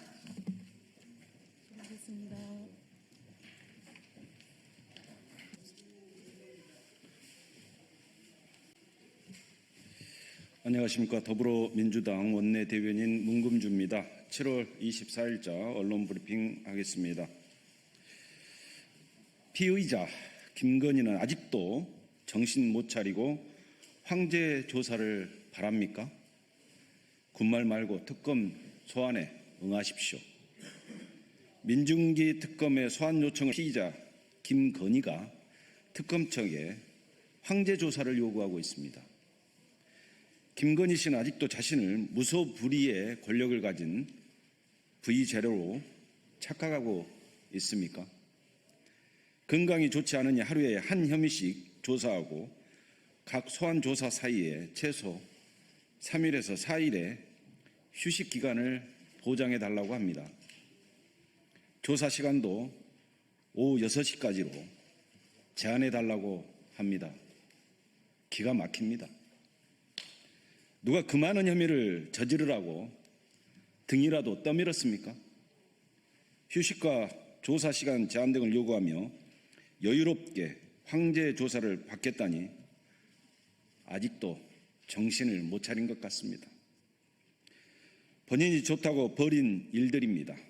그런데도 일말의 반성도 없이 국민의 복장을 터뜨리고 있으니 정말 김건희스럽다라는 말 외에는 달리 표현할 길이 없습니다. 우울증을 핑계로 병원에 입원하고 휠체어를 타고 태어나는 등 쇼를 벌인 것도 다 황제 조사를 받기 위한 술책이었습니다. 피의자 김건희는 집에서는 드러누워서 과일을 먹던 태평스럽게 지내는 생활을 더 이상 바라서는 안 될 것입니다. 내란숙의 윤석열도 재판부의 건강을 핑계로 24일 재판에도 불출석할 것을 통보했습니다. 부부가 쌍으로 법질서와 국민을 우롱하고 있습니다. 윤석열, 김건희 부부에게 국민의 인내심을 시험하지 말 것을 엄중하게 경고합니다. 피의자에게 허용된 것은 특검과 법원이 통지한 날짜에 출석해 성실하게 수사받고 재판받는 것뿐입니다. 특검과 법원은 헌정 질서를 유린하고도 여전히 정신 못 차리는 피의자들에게 한 톨의 관용도 허용하지 마십시오. 다음입니다. 아리셀 참사 안전 불감증에 경종을 울리는 엄중한 처벌이 이루어지길 바랍니다. 23명의 노동자가 사망한 아리셀 참사가 발생한 지 1년이 넘었지만 아리셀은 유가족들에게 진심 어린 사과조차 하지 않고 있습니다. 아리셀의 최고 책임자인 박순관 대표는 참사에 대한 책임을 아들인 박중원 본부장에게 전가하는 등 추태를 부리고 있습니다. 아리셀 참사는 중대재해처벌법 시행 후 발생한 초대형 인명사고이자 우리 사회에 여전히 만연해 있는 노동자 안전에 대한 불감증이 부른 참사입니다. 우리 사회의 노동자 안전에 대한 경각심을 높이기 위해서라도 엄중한 처벌이 필요합니다. 그것이 희생된 노동자분들과 유족에 대한 도리입니다. 늦었지만 검찰이 박순관 대표에게 징역 20년형, 아들인 박중원 본부장에게 징역 15년형을 각각 구형했습니다. 법원이 상식적 판결로 노동자 안전에 경각심을 일깨우기를 기대합니다. 법원이 책임질 자에게 엄중한 책임을 묻는 것이 아리셀 참사와 같은 산업재해를 예방하는 길이 될 것입니다. 민주당은 이재명 정부와 함께 노동자들이 안심하고 일할 수 있는 안전한 일터, 일하는 사람들의 권리가 존중받는 사회를 실현하기 위해 더욱 힘쓰겠습니다. 감사합니다. 수고하셨습니다.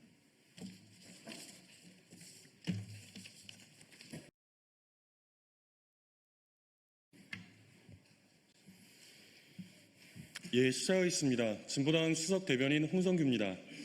변호인 접견 5번은 가능하지만 재판 출석은 하기 싫다는 윤석열, 김건희와 계속 쭉 감옥에 있어야 할 것입니다. 내란숙의 윤석열은 오늘도 재판을 거부했습니다. 재구속 이후 계속해서 3번째 출석 거부입니다. 앞으로의 형사법정에서 비상계엄의 진실을 밝히기 위해 최선을 다할 것이라던 윤석열의 공언이 다시 새빨간 거짓말로 확인되는 데는 채 이틀이 걸리지 않았습니다. 건강 때문에 재판에 나가기 어렵다고 합니다. 그러나 지난 10일 재구속 이후 윤석열은 하루 평균 2.3회꼴로 변호인 접견을 이어갔습니다. 구속 직후의 이틀간은 무려 5차례씩이나 접견을 했습니다. 에어컨이 설치된 별도 공간에서 시간에 제한이 없는 변호인 접견은 하루에 5번이라도 할 수 있으나 당연히 나가야만 하는 재판에는 못 나가겠다는 것입니다. 일말의 사죄와 반성은커녕 끝까지 뻔뻔함과 파렴치함으로 우리 국민과 대한민국의 민주주의를 조롱하고 능멸하는 내란숙의 윤석열의 작태에 분노를 참을 수가 없습니다. 국정농단 김건희의 행태도 아주 똑같습니다. 다음 달 6일 출석 통보에 이른바 조사 방식에 관한 협의를 요구했다고 합니다. 역시 건강상의 이유로 하루에 혐의 1개씩 짧게 여러 번 조사해 달라고 했다니 그 뻔뻔한 작태가 윤석열과 전혀 다르지 않습니다. 우리 국민 모두를 극한의 공포와 충격으로 몰아넣었던 내란숙의 윤석열, 국정농단 김건희 이 부부는 앞으로도 쭉 계속 건강이 안 좋을 예정입니다. 앞으로도 쭉 교정당국 의료진의 각별한 돌봄을 부탁드립니다. 물론 그 전에 김건희 또한 지금 즉시 체포, 구속해야 마땅할 것입니다. 이상입니다.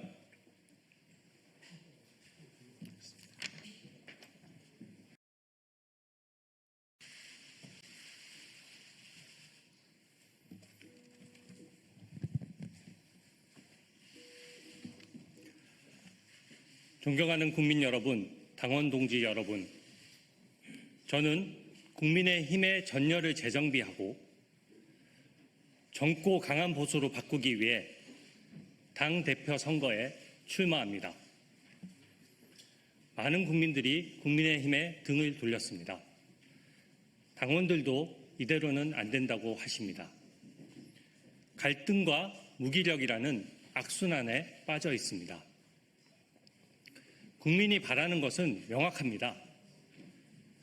야당의 역할을 확실히 해라. 그러기 위해서 국민의 힘부터 바뀌어야 한다는 것입니다. 보수가 이대로 무너지면 대한민국도 바로 설 수 없습니다. 편향된 이념이 정책을 좀먹으면 관세 협상, 부동산 정책, 청년 대책도 제대로 실행될 리 없습니다. 우리는 함께 또 다시 일어나 보수를 현대화해야 합니다. 젊고 강하면서도 유능한 보수로 거듭나야 합니다. 저는 한결같이 보수의 가치를 지켜왔습니다. 박근혜 대통령 탄핵 국면에서 모두가 등을 돌릴 때에도 저는 청와대에 끝까지 남아 맡은 바 소임을 다했습니다. 문재인 대통령 지지율이 70%를 넘을 정권 2년 차에도 저는 환경부 블랙리스트 사건을 원칙대로 수사했습니다. 그때도 지금처럼 온갖 협박과 공격에 시달렸지만 권력의 눈치를 본 적이 없습니다. 어떤 외압에도 굴하지 않았습니다. 정권의 비리를 밝혀낸 대가로 자천됐지만 미련 없이 직을 던졌습니다. 변호사 시절 문재인 정부가 검언 유착 프레임으로 언론사를 공격하며 폭주할 때 저는 불이익을 무릅쓰고 약자인 기자 편에 서서 언론 자유를 위해 함께 싸웠습니다. 저는 위기에 강하고 싸울 줄 압니다.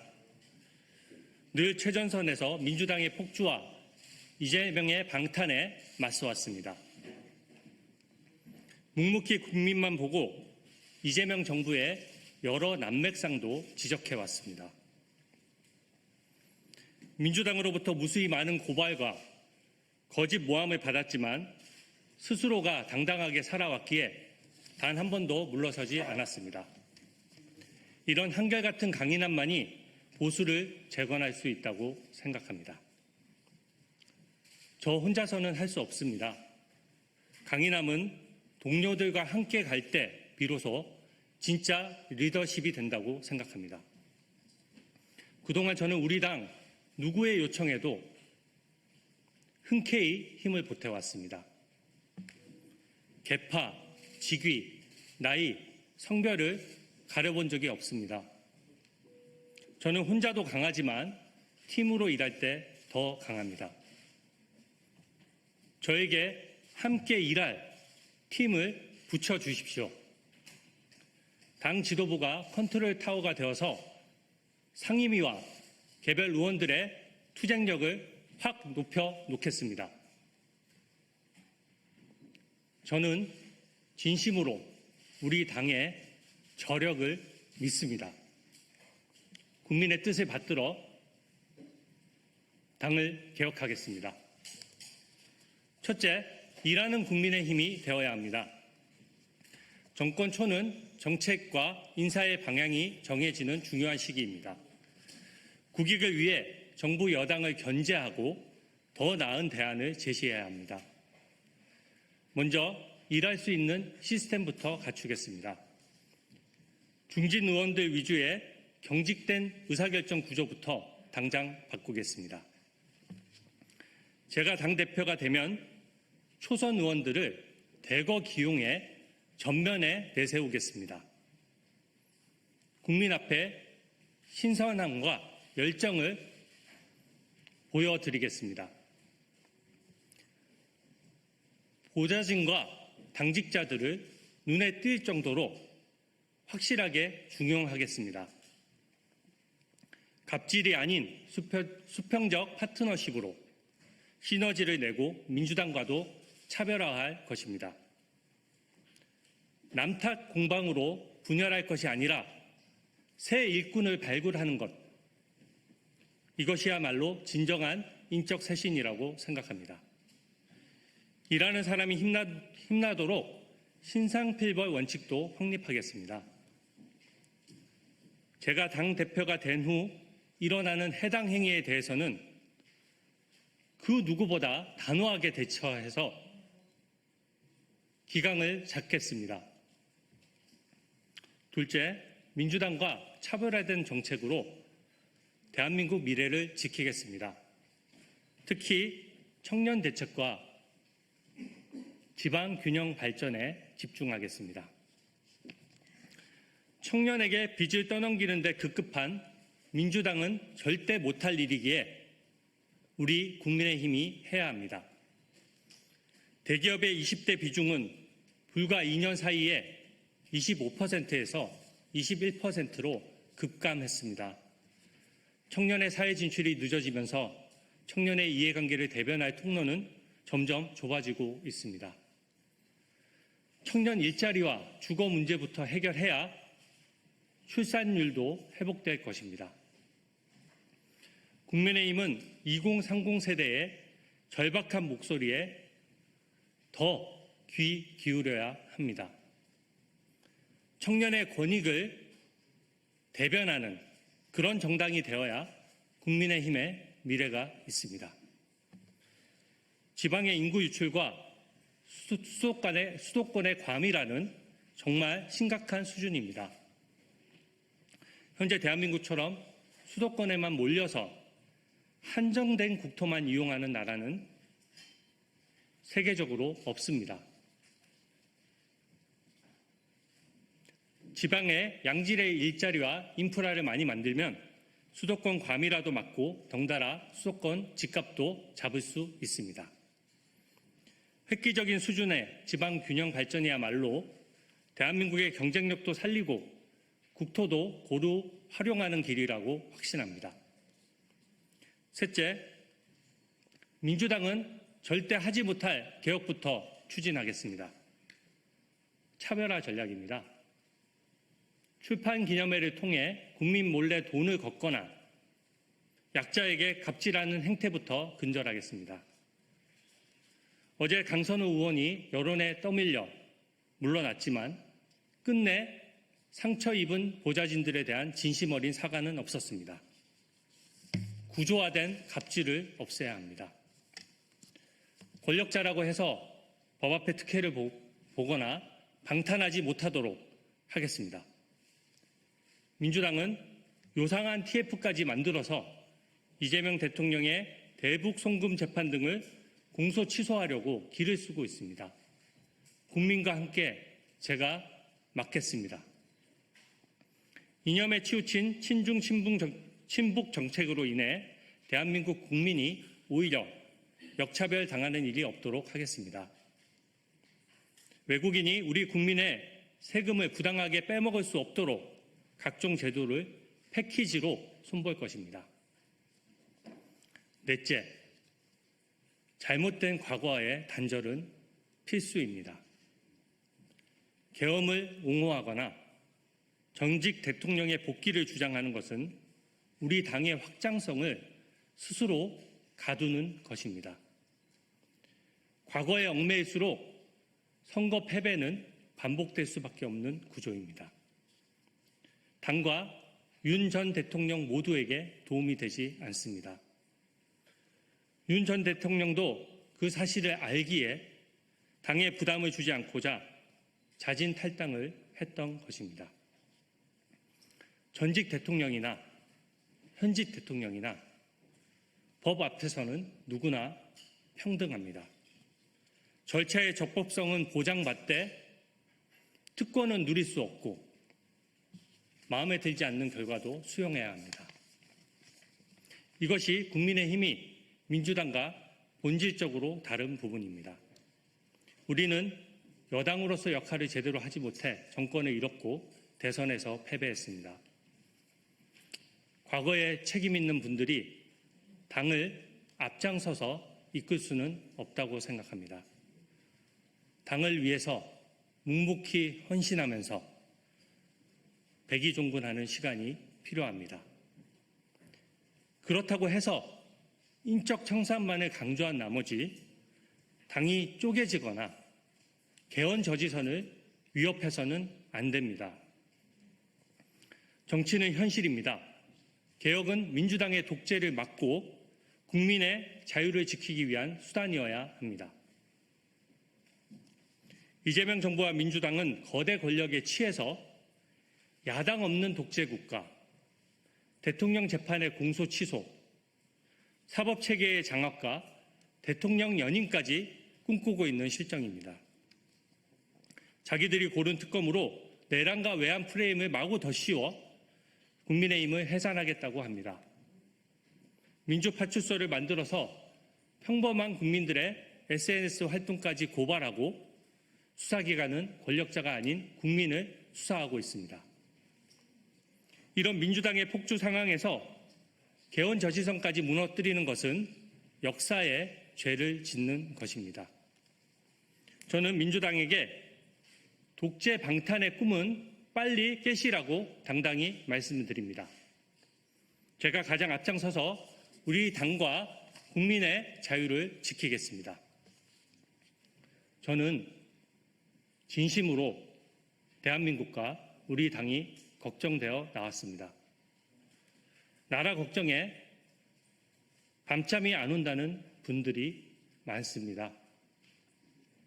저는 국민의 눈높이를 금과 옥조로 새기고 당원들과 함께 뜻을 모으면 해낼 수 있다고 판단했습니다. 사랑하는 우리 당을 반드시 재건하고 젊고 강한 대표가 되겠습니다. 보수 정치에 젊은 새바람을 불어넣고 세대 교체를 이루겠습니다. 경청해 주셔서 감사합니다.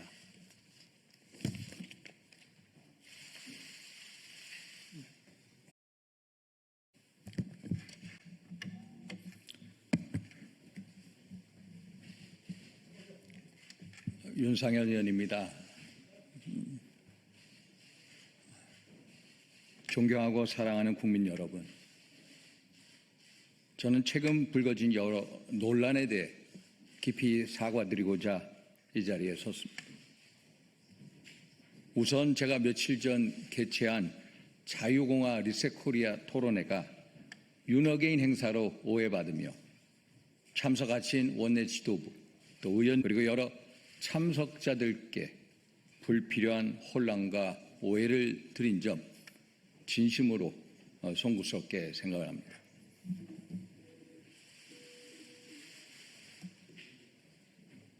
해당 토론회는 위기에 처한 당을 어떻게 바로 세울지 함께 고민하고 자유공화주의 정신 아래 새로운 보수의 길을 모색하고자 마련한 순수한 정책 토론의 장이었습니다. 자유와 법치, 공동체 정신을 되살리자는 시민들의 열망을 모아보자는 그런 자리였습니다. 당시 내빈으로 오신 전한길 강사가 즉석에서 덕담 성격의 짧은 축사를 요청을 받고 행사 취재하는 다른 개인 의견을 피력했습니다. 이를 두고 판을 깔아줬다거나 연사로 초청했다라는 곡해가 있으나 이는 지나친 잘못된 해석입니다. 이러한 불필요한 오해를 불러일으킨 점 깊이 사과드립니다. 덧붙여 12.3 비상계엄 그리고 대통령 탄핵으로 대한민국은 그 어느 때보다도 혼란의 시기를 겪었습니다. 저는 12.3 비상계엄에 명확히 반대해왔고 대통령 탄핵에 대해서는 우리의 자유민주주의, 법치주의 체제를 지켜야 한다는 절박한 심정으로 반대해왔습니다만 12.3 비상계엄, 탄핵, 당의 몰락에 이르기까지 당의 중진으로서 이러한 국가적 혼란을 막지 못한 데 대해서 다시 한번 깊이 사과드립니다.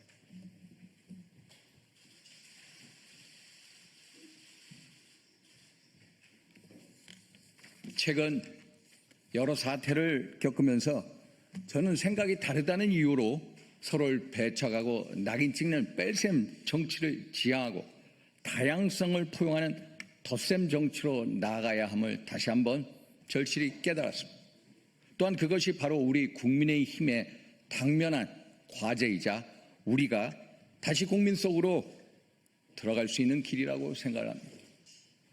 저는 앞으로 당의 쇄신 그리고 보수의 재건을 위해 저 역할과 책임을 다하겠습니다.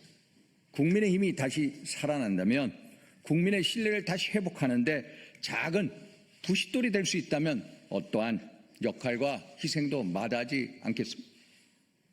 이번 저희 사과가 끝이 아닌 국민의힘이 다시 바로 서는 새로운 출발이 되길 기원합니다. 아울러 진행 중인 특검 수사에도 책임 있게 임하고 5선 국회의원으로서 어떤 사안도 회피하지 않고 당당하고 의연하게 국민 앞에 서겠습니다. 국민 여러분들의 신뢰를 다시 얻기까지 더 낮은 자세로 더 무거운 책임감으로 임하겠습니다. 감사합니다.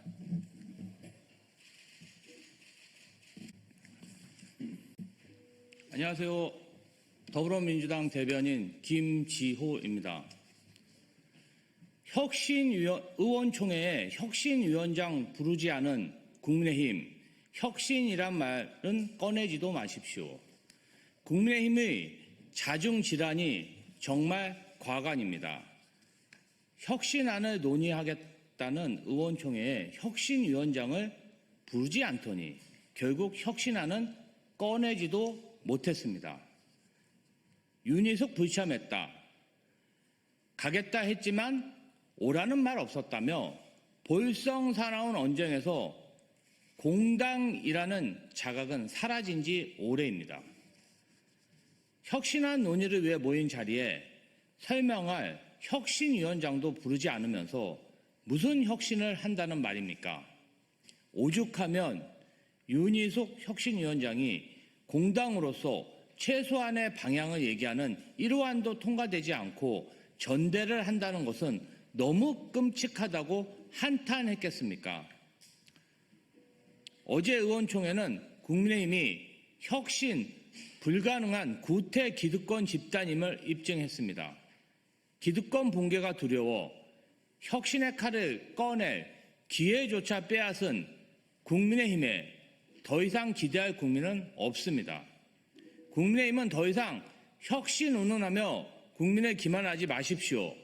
볼상사나운 자중질환만 계속하는 국민의힘이 대한민국과 국민을 위해 할 일은 해체입니다.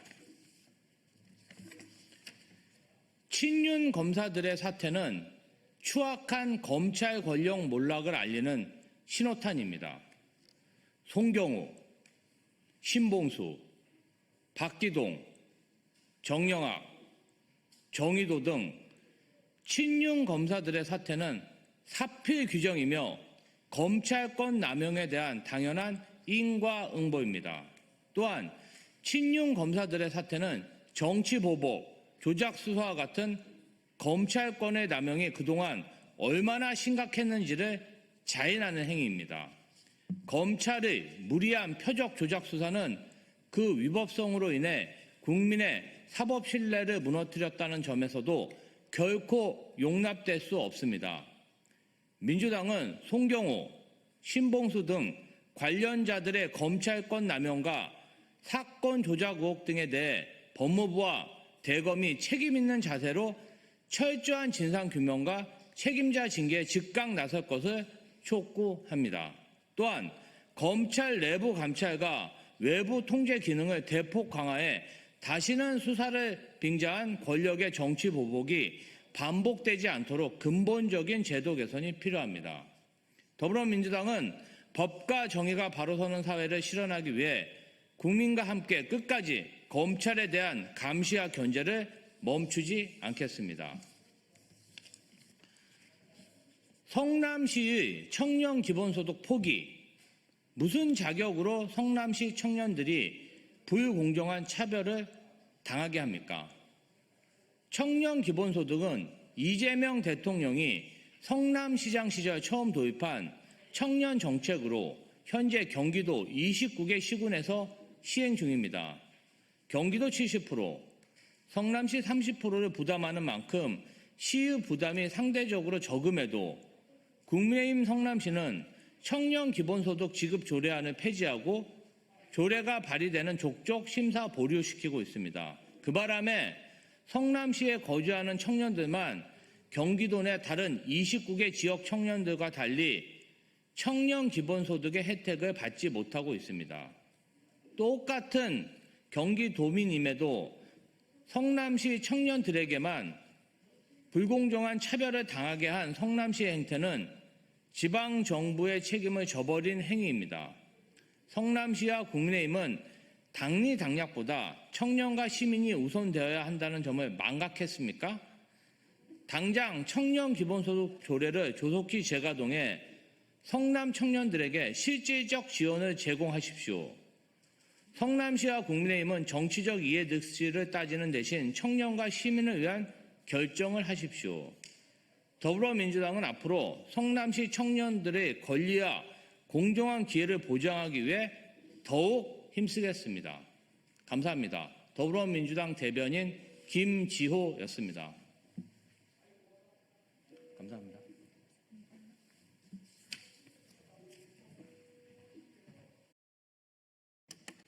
예.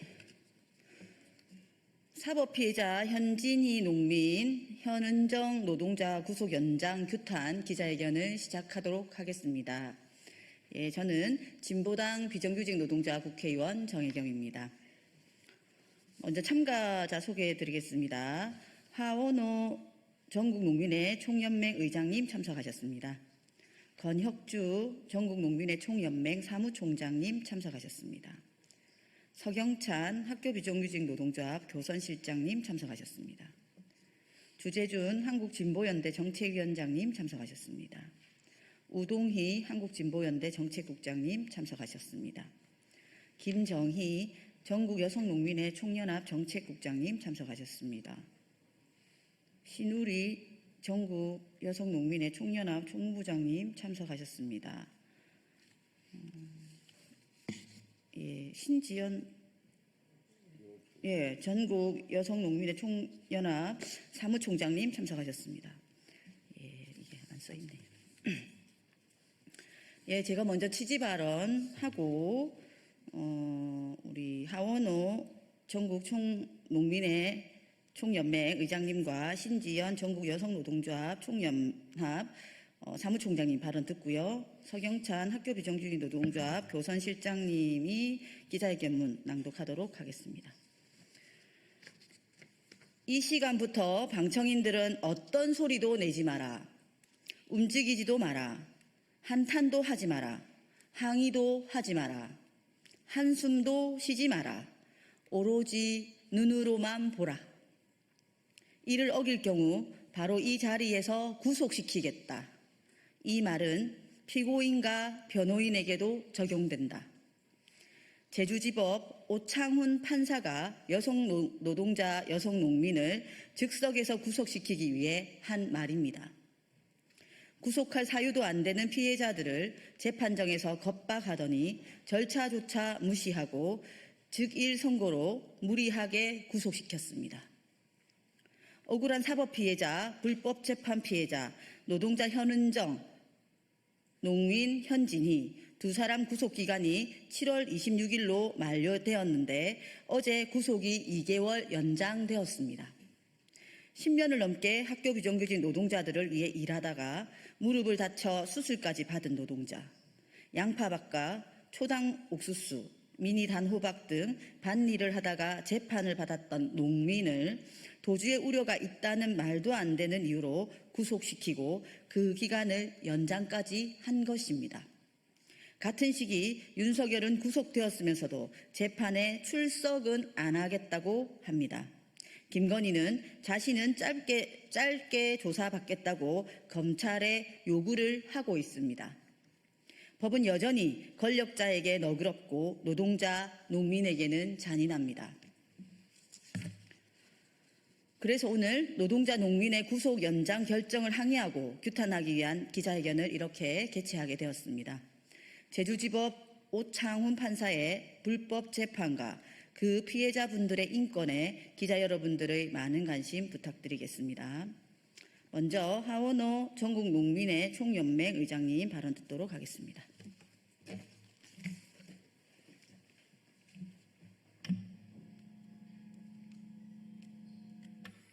예, 안녕하십니까.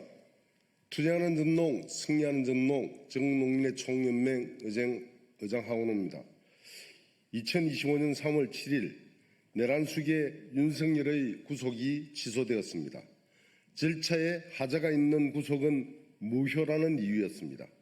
내란 판사 지기현은 구속기간을 일수가 아니라 시간으로 세야 한다는 전례 없는 하자까지 만들어 결국 윤석열의 구속을 취소하고 내란 수괴가 버젓이 사회를 할부하게 만들었습니다. 2025년 7월 23일 학교 비정규직 노동자 hen은정과 여성농민 hen진이의 구속이 연장되었습니다. 제주지방법원 오창훈 판사는 변론을 종결한 뒤 합의 과정도 없이 법정에 있는 피고인과 변호인, 방청객에게 이 시간부터 방청인들은 어떤 소리도 내지 말라며 피고인들에게 실형을 선고했습니다. 그리고 바로 법정 구속을 했습니다. 변론 종결 당일 판결을 내리는 것도 의례적인 일인데 법정에 있는 사람들에게 구속하겠다 협박하며 입을 막은 것은 더더욱 충격적인 일입니다. 그야말로 절차에 하자가 있는 구속 그 자체입니다. 그럼에도 석방은커녕 구속기한 3일을 앞두고 오히려 구속이 연장된 것입니다. 이 나라의 법은 내란 수괴에게 관대하고 비정규직 노동자와 여성 농민에게는 가혹합니다. 법은 지위고하와 빈부, 성별 그 어떤 차이에도 공정하게 집행되어야 한다는 것이 상식 아닙니까?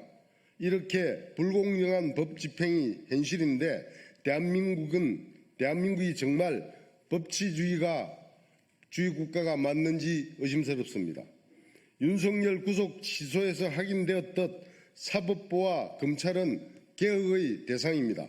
가장 정의로워야 할 법을 입신양명과 기득권 유지에 써먹는 법 기술자들을 청산하고 법의 원칙과 정의를 바로 세워야 합니다.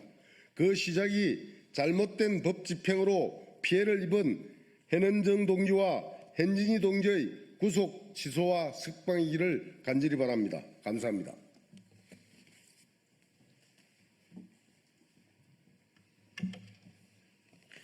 네, 전국 여성농민의 총연합 사무총장 신지연입니다. 저희 단체 소속의 회원인 현진이 여성농민이 혹시나 7월 26일 날 구속 만료로 나오지 않을까 내심 기대를 하고 있었습니다. 국회의원 85명이 탄원서를 쓴 것은 국회가 있은 이래로 거의 유례 없는 일이라고 했습니다. 법조인 168명이 입장을 밝혀주셨습니다. 오창훈 판사의 재판은 불법 재판이고 여기에 연루된 hen은정은 즉각 석방되어야 한다고 입을 모았습니다. 모두가 그렇게 생각하는데 어떻게 대법원 판사들은 여성농민과 여성노동자를 2개월 더 구속 연장을 하고 다음 주면은 판사들이 휴가를 간다고 합니다. 2주간 휴가를 가서 재판도 열리지 않습니다. 지금 오창훈 판사의 불법 재판과 관련해서 다른 판결에서도 파기환송되어 다시 제주지법으로 내려보내지고 있는 그런 상황입니다. 왜 오창훈 판사의 비위에 대해서 조사하지 않고 불법 재판과 관련해서 파기환송하지 않고 구속을 연장하는 이런 법이 진짜 어디 있습니까? 여성 농민, 여성 노동자에게 공정한 법은 정말 없는 것입니까? 다시 한번 이 재판이 불법 재판이며 2명의 회원들은 빨리 석방되어야 되고 재판부도 이렇게 미루고 질질 끌 것이 아니라 빨리 파기환송해서 석방을 시켜가지고 사법의 정의가 살아있음을 보여주시기 바랍니다. 정말 간절히 부탁드리고 기자 여러분께도 이렇게 억울한 진짜 노동자 여성 농민의 사연이 기사로 꼭 실어져서 하루빨리 석방되는데 함께해 주시길 간절히 부탁드리겠습니다. 감사합니다.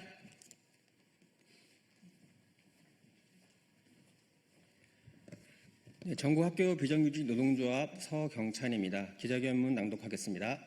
사법피해자 현은정, 현진이를 지금 당장 석방하라. 7월 23일 대법원은 사법피해자 현은정, 현진이의 구속을 연장했다. 대법원 스스로 다시 한번 사법정의를 무너뜨린 것이다. 이는 명백한 구속권 남용이다. 오창훈 판사의 재판이 불법임이 이미 만천하에 드러났다. 그럼에도 판결을 연장하고 구속을 연장한 것은 구속권 남용이라 할 수밖에 없다. 또한 불법 재판으로 구속된 현은정, 현진이 두 사람에 대한 분명한 인권 유린이다. 오창훈은 불법 재판을 자행한 사람이다. 제주지방법원 오창훈 판사는 첫 공판에서 재판을 끝내는 즉일 선고로 법정 구속하면서 재판 절차를 지키지 않았다. 이는 대법원의 지침에도 맞지 않다. 대법원은 즉일 선고 시행 지침에서 구속 피고인을 석방 판결하거나 고소 취소나 처벌 불원 사건, 노인과 병약자가 출석하기 곤란한 사건 등 피고인에게 유리한 경우를 선고 대상으로 정했기 때문이다. 더욱이 판결 선고 당시 방청객에게 아무 말도 하지 마라, 한숨도 탄식도 하지 마라, 이를 어기면 구속하겠다, 요청이 아닌 명령이다, 변호인과 피고인에게도 적용된다고 공포 분위기를 조성했다. 이는 방청객과 피고인, 변호인에게 한 협박 발언은 직권남용죄에 해당한다. 이렇듯 재판 과정에서의 불법과 반인권, 반헌법적인 부분이 너무나도 명백하게 존재했기 때문에 여야 국회의원 85명이 탄원서를 제출했고 168명의 법학자와 변호사들이 공동의견서를 제출한 것이다. 불법 재판의 진실이 이미 알려졌다. 불법 재판으로 인한 감옥살이는 이제 끝내야 한다. 지금 대법원이 해야 할 일은 구속된 자들에게 자유를 되돌려주는 것이다. 불법 재판을 파기하고 다시 적법하게 재판받도록 파기환송하는 판결을 하는 것이다. 또한 오창훈 판사에 대한 감찰 결과를 즉각 공개해야 한다. 재판 결과는 결과대로 바로잡되 명백한 불법을 저지른 오창훈 판사에 대한 징계도 분명히 해야 할 것이다. 이로써 대법원은 대한민국의 사법 정의가 살아있음을 보여줘야 한다.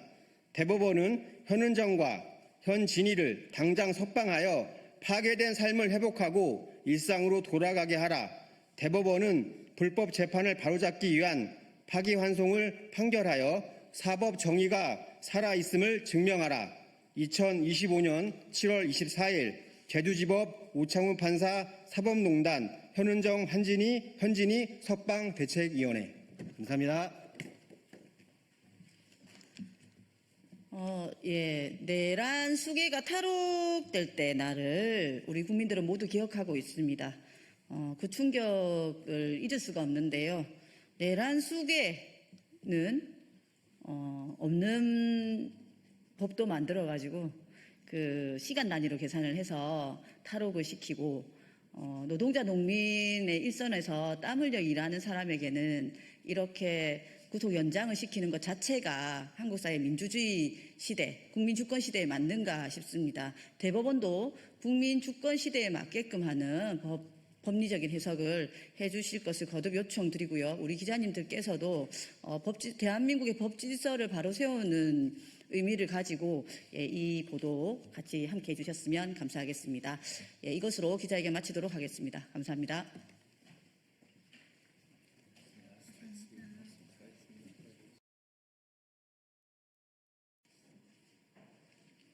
네, 진보당 브리핑 시작하겠습니다. 부대변인 이미선입니다. 괘씸한 아리셀 참사 박순관, 중대재해처벌법 최고 구형은 자업자득입니다. 지난해 6월 화성 아리셀 공장에서 23명의 노동자가 불에 타 숨졌습니다. 그러나 참사 이후 1년 1개월이 흐른 지금도 아리셀 박순관 대표는 끝까지 내 잘못이 아니다라며 책임을 회피하고 있습니다. 아들에게 떠넘기고 심지어 숨진 피해자에게도 책임을 돌렸습니다.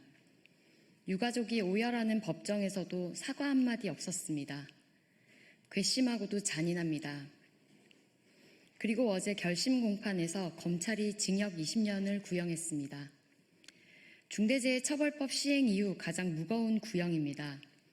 박순관 대표의 그동안의 행태로 볼 때 결코 가하지 않습니다.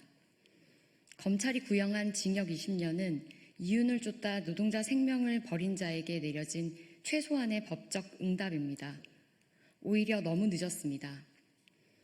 검찰이 밝힌 바와 같이 박순관 대표는 군납 일정을 맞추기 위해 무리한 생산을 강행했고 그 과정에서 불법 파견과 미숙련 이주 노동자 투입, 안전조치 미이행 등 위험의 외주화를 자행했습니다. 당시 아리셀 공장에는 발열감지 시스템도 대피로 안내도 제대로 된 안전교육도 없었습니다. 심지어 대피문은 안에서 열 수 없었습니다.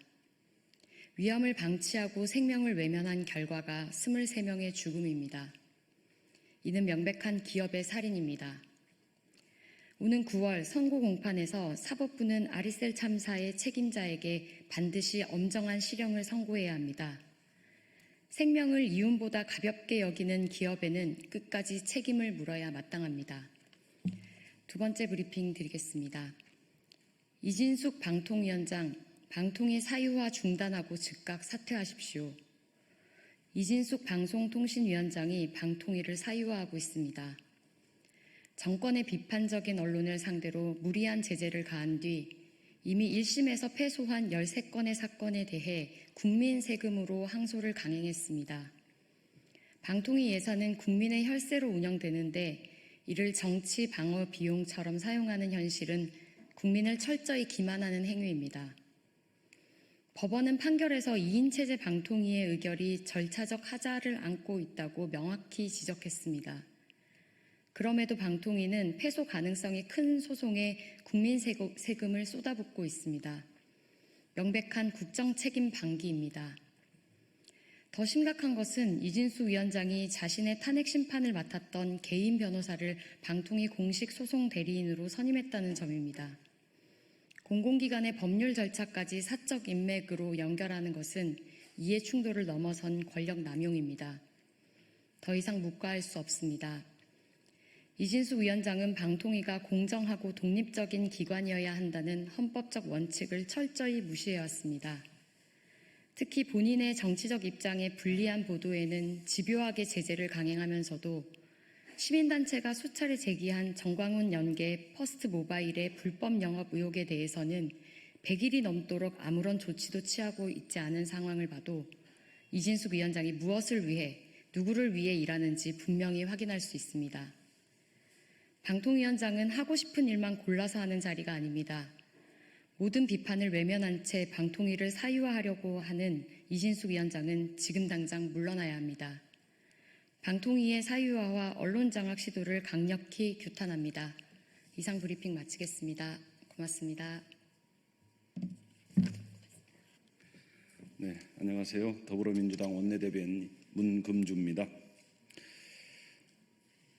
당직자 정강이 걷어찬 송원석 비대위원장은 입이 10개라도 할 말이 없어야 합니다.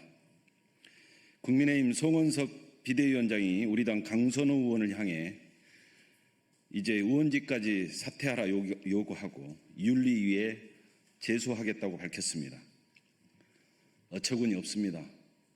불과 4년 전 많은 사람들 앞에서 당직자에게 욕설을 퍼붓고 정강이를 걷어차는 등 폭행을 일삼은 사람이 할 소리입니까? 염치가 없는 것도 정도가 있습니다.